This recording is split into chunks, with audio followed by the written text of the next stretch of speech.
Hey everybody, it's Robert with the Secret Wine Society, where we bring you everything strange, wonderful, and amazing in the world of wine. Today we got something really amazing, I think. So check this out. This is a Beaujolais. So it's a cru Beaujolais. This is Morgon, one of my favorites. We'll talk about why that's so good in a minute, but this is the 2017 from Descombes. Now this guy's actually pretty famous. There's 4 guys that are very famous for making great Beaujolais. He's actually the secret number 5. So this is our secret weapon to have information like this to present to you and get you the good stuff. Not any information on the back. We won't flip the label. So it's 12.5% alcohol.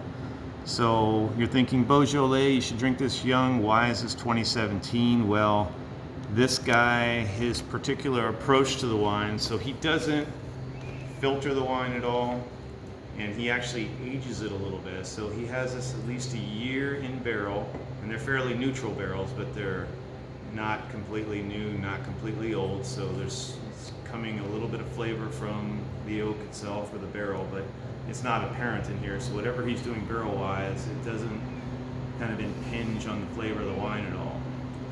Actually improves it. So he'll also hold back the bottle for a period of time. He doesn't say exactly when, but it's until he thinks it's ready. So you probably won't see the 2020 or the 2019. It's always going to be probably at least a year out for this guy. So Morgon, this is one of the crus of Beaujolais, happens to be one of my favorites. I love them all. There are 10 cru Beaujolais, and remember Beaujolais is just south of Burgundy. And it's a pretty large area, maybe 34 miles long, 7 miles wide. And all the crus, which are the nicer areas, are on the northern end of Beaujolais. So Morgon is one of the largest in size, and they have this type of soil. It's a decomposing schist, and they believe that that contributes to the specific flavor profile of Morgon. They're considered to be bigger as far as Beaujolais go, and even amongst the crus, you know, some of like the Fleury, let's say the Julianas, and some of these. Maybe they're a Rainier, maybe these are a little bit lighter, but this is typically going to be a bigger Beaujolais, something you could actually age or keep in your cellar for a couple years if you can keep your hands off of it. So let's give this a shot and see what it's like. I'm really excited about this wine. You know, as you know, we like to look at the color, and this is a really neat lurid violet color. I like it a lot. It really pops, and it kind of looks, it's got a certain stated or stately elegance in the glass here. Kind of maybe an understated elegance is what I meant to say. It just looks kind of refined sitting in there. I kind of like the look of this wine, just physically speaking. As far as the color is concerned, again, they got this nice, vivid, almost lurid color. And we don't have a lot of sunlight coming in, but I'll tell you what, it's a beautiful color. So again, just for that reason, and if you haven't bought any of the glassware that we have in here, you're going to want to do that because it really sets off these colors. So anyway, let's give this a whirl.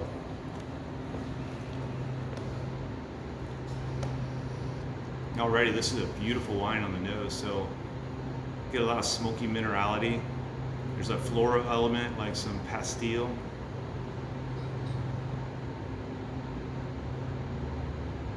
Lots of really dark tart cherry, some raspberry, maybe a layer of strawberry, but it's all really beautiful, pure high notes, but rich at the same time. It's really neat. I like this.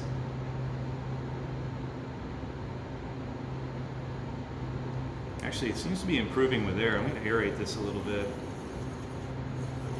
It's one thing I like about this glassware. It's kind of like a mini decanter in the shape. You see that? So you want to get the the wine should be a little bit, the glass should be a little bit wider at the bottom like that and give you more surface area. But let's see if we can get a little more off the nose. I'm going to make sure I get everything out of the nose it's willing to give up here.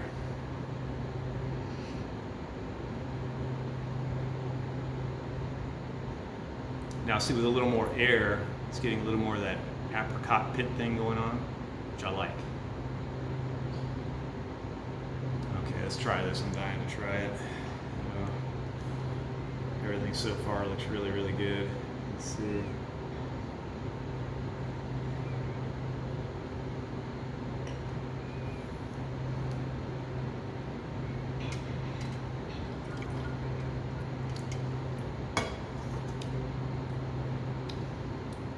That's a home run.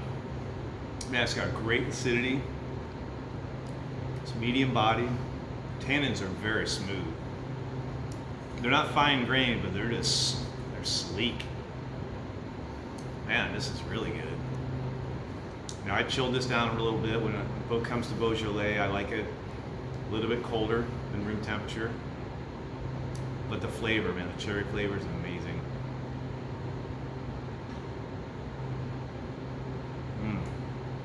This is one you want to go back to on the nose again and again. It's great.